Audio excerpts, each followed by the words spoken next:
What follows is an article that I originally published back in December of 2022. It was back then an exclusive article just for subscribers to the Lenduc Journal. It was a very big, meaty, investigative sort of article. Since I wrote this article, the questions that I raised within it have continued to grow. None have been answered. Additional questions have cropped up. And the general topic, that being the incredibly bizarre finances of Mozilla, have just blossomed and ballooned out of control. And so I have republished this as entirely as a free article at lenduc.locals.com. So no one needs a subscription to go read it. It's all there. All the links, a huge amounts of links, screenshots, details, a lot of details are in there. So if you want to follow along as I read this article to you now, head over to the link on lenduc.locals.com. You'll find it in the show description for wherever you're watching this. And you can follow the links. You can verify the things that I say, because this is all of this information is publicly available. I've pulled it in from a myriad of different sources and tried to sort through the things as best I can and present them here. Many people, since I've republished this article freely available over this last weekend, have already begun to attack me personally for it.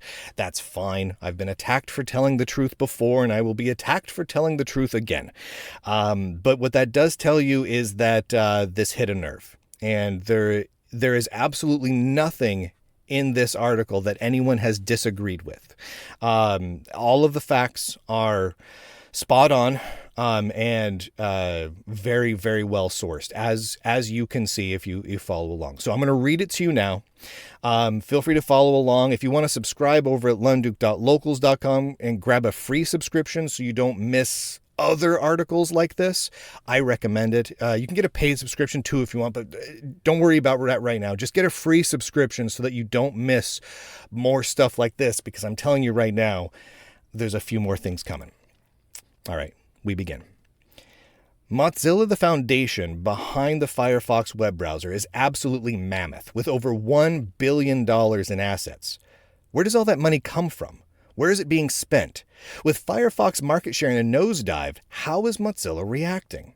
The Lenduc Journal spent some time with Mozilla's financial disclosures and came away with some wild observations, bizarre expenditures, including to companies that don't even seem to exist, and political organizations with no relationship to Mozilla's core business.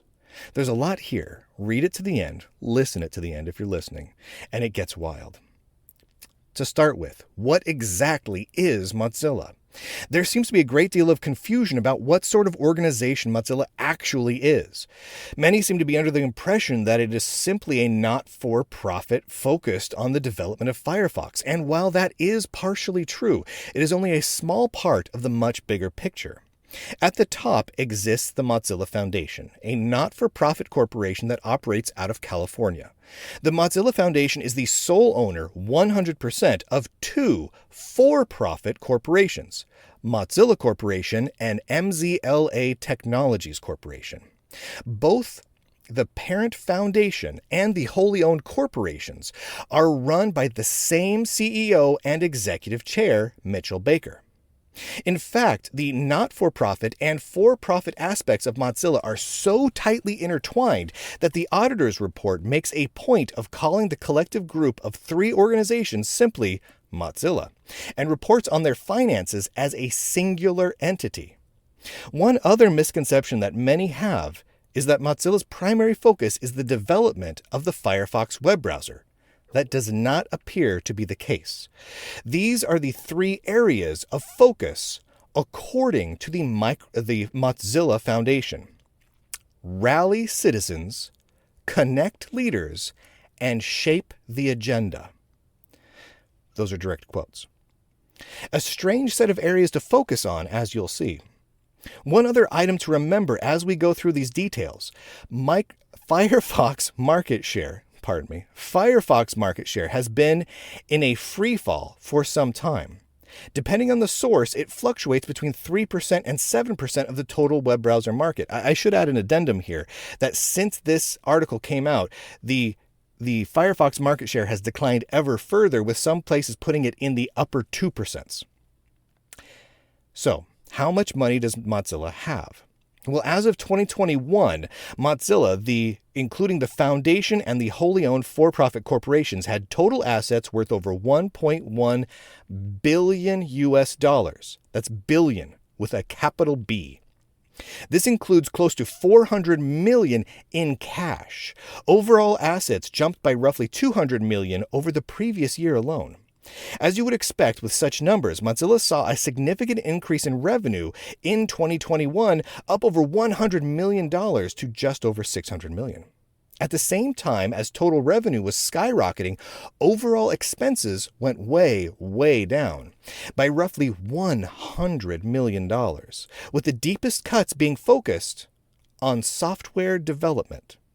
To put it another way, if Mozilla stopped earning money today, it has enough assets to fund their current expenses for roughly 3 years. Thanks in large part to rising revenue combined with cutting software development work. So where does that money come from? Well, if you look at the change in net assets chart, which again, these are all in the article. Go check the article so you can see everything with links and all of it.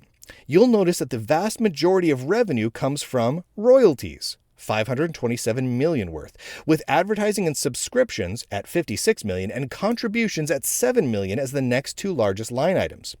Contributions is donations from people like you. Mozilla actively seeks donations because, as they put it, quote, "We rely on donations to carry out our mission." It is worth noting that this statement is not true. Mozilla does not, in fact, rely on donations to carry out their mission. In fact, if you remove donations from the yearly revenue entirely, it would have no impact at all on Mozilla's ability to pay for any of their expenditures. And Mozilla could not pay for more than a small fraction of their bills from the yearly donations alone. Since royalties make up such a large percentage of Mozilla revenue, let's drill into that a little bit. Royalties for what exactly? Well, according to the Foundation's 2021 report, royalties. Mozilla provides Firefox web browser, which is a free and open source web browser initially developed by Mozilla Foundation and the corporation. Mozilla incorporates search engines of its customers as a default status or an optional status available in Firefox web browser. Mozilla generally receives royalties at a certain percentage of revenue earned by its customers through their search engines incorporated in the Firefox web browser, end quote. Got it. Search engine deals. That's the cash cow. And while the annual report is light on the details, it does provide this key bit of information. Quote, approximately 83% and 86% of Mozilla's revenue from customers with contracts were derived from one customer. That's one customer for the years ended in 2021 and 2020, respectively. Receivables from that one customer represented 69% and 73% of outstanding receivables.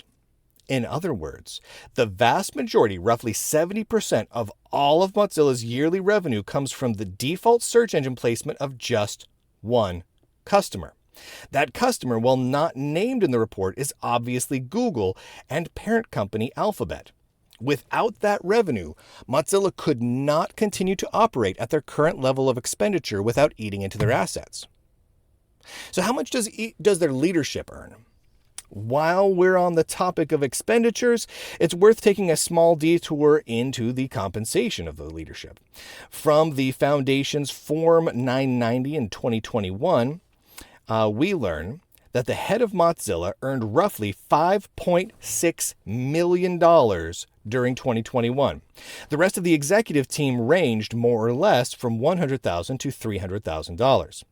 Interesting to note that the Mozilla CEO earned nearly as much, $5.6 million, as Mozilla received in donations, $7 million. Also interesting that the CEO received a bonus of nearly $5 million, considering the precarious position that Mozilla is in, being dependent on a single client continuing to pay for search engine placement. Unless there's a secret deal going on, that looks like a company teetering on the edge to me. Strange to reward a CEO for that sort of future uncertainty. So where exactly does all that money go? Mozilla is a billion-dollar corporation. While their flagship product is the Firefox web browser, the software development needs of Firefox, including manpower, services, and other expenses, do not fully utilize the massive revenue of Mozilla, not by a long shot. Which begs the question, what is all of that money being spent on?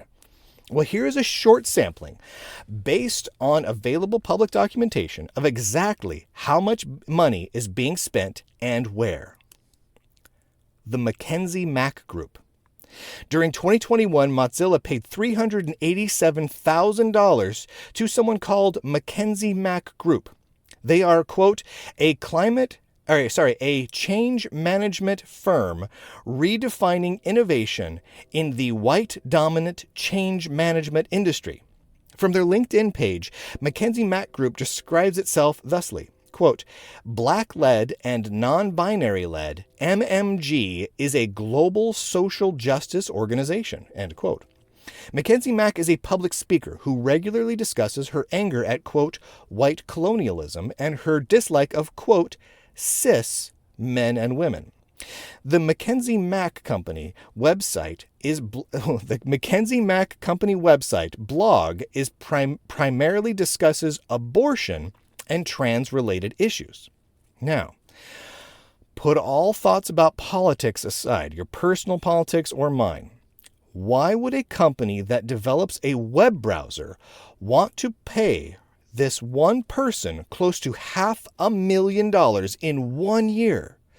That remains unclear. It is, however, worth noting that this is a far larger expense than any of the executive team of Mozilla earn in salary other than the CEO.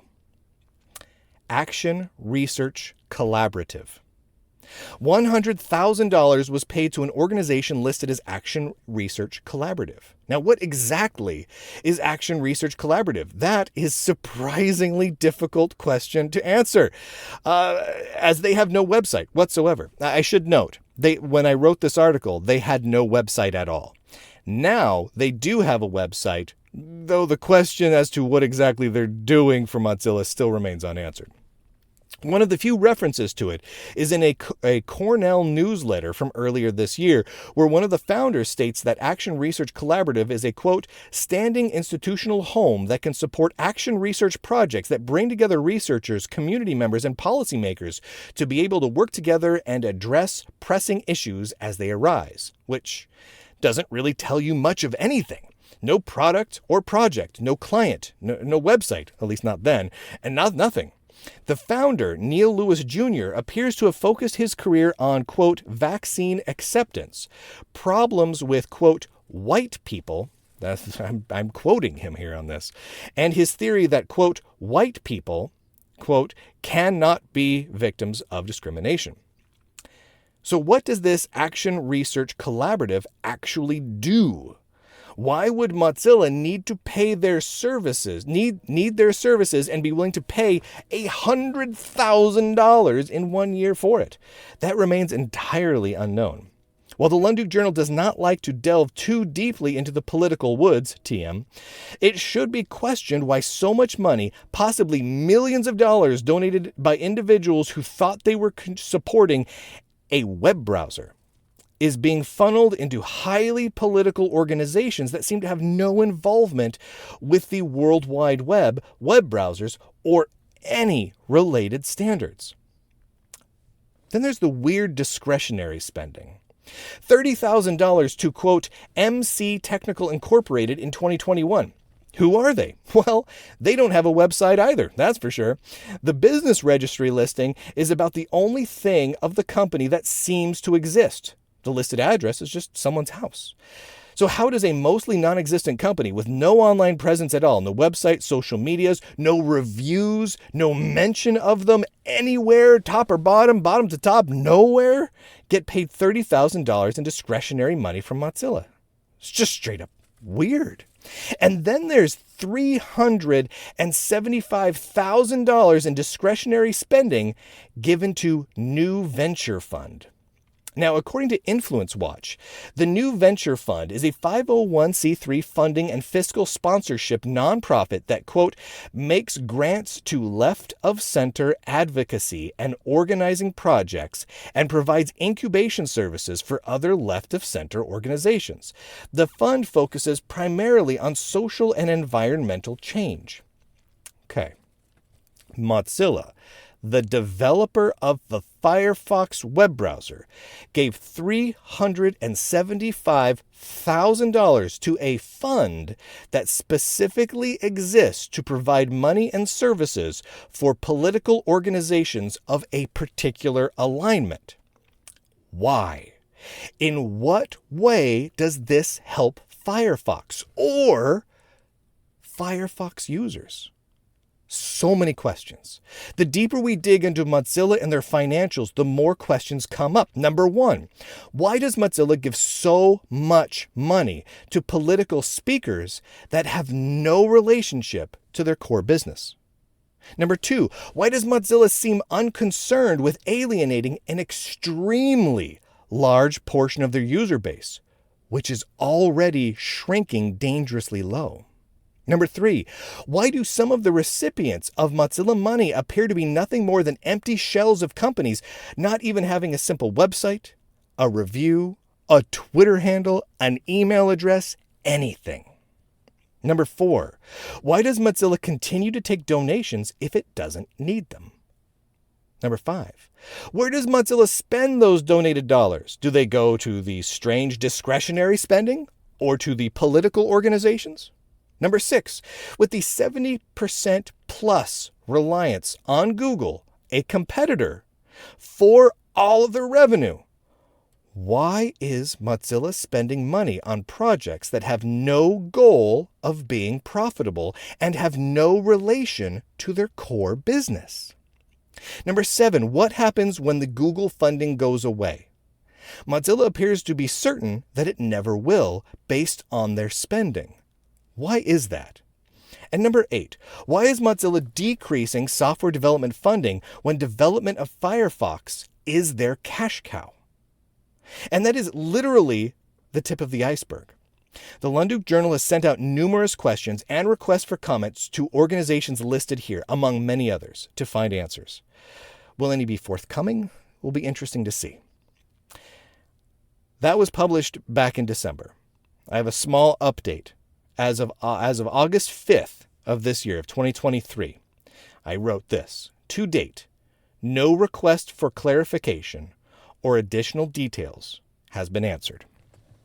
So, there we are. That's where we are as of right now. Now, again, I urge anyone who found any of these topics interesting to go read the article, because there's links, screenshots, all of it is there. You can cite the specific documents that I link to. You don't have to take my word for anything. You can dislike or like my political views, whether you like or dislike my politics. Don't take my word for any of it. Go look at the sources I cite, which are, in most cases, Mozilla's own statements and reports. And ask questions. You know, if none of these things truly concern you, okay, no problem. But I think based on the response I've seen, this concerns most people. Certainly most people who have donated money to Mozilla over the last number of years, or supported them, or advocated for the usage of Firefox or Thunderbird or anything else under the Mozilla rainbow.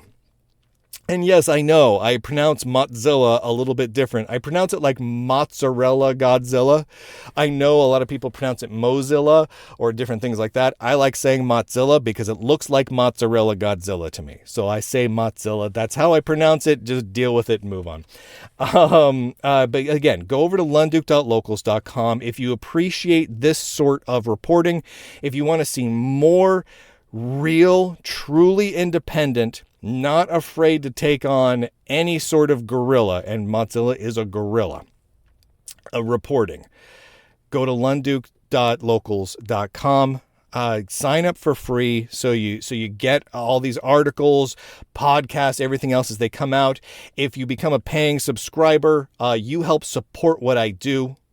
with no commercials, no big tech, no medium tech, no little tech backing. No company, no project gives me a nickel. Not one shiny or non-shiny nickel is given to the Lunduke Journal.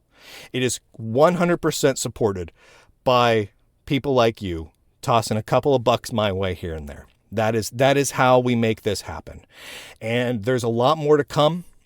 There's more to come on Mozilla. There's more to come on some other organizations as well, both good and bad. Because the reality is the news out there is not all bad, and the news out there is not all good. But there is stuff worth talking about. And there is stuff that no place else is talking about, and so it falls to us.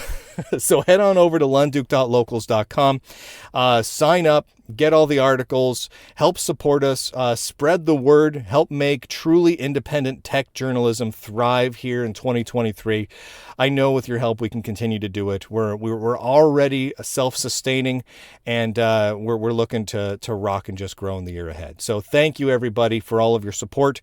For those of you who are angry and want to yell about me because of this article and want to call me a large number of politically charged slurry names and whatnot, feel free. It's okay. I've been chewed out before. No big deal. It comes with the territory. That just tells me that I'm on the right track. So everybody, thank you again, and Godspeed. I don't know why I ended the video that way, but I did.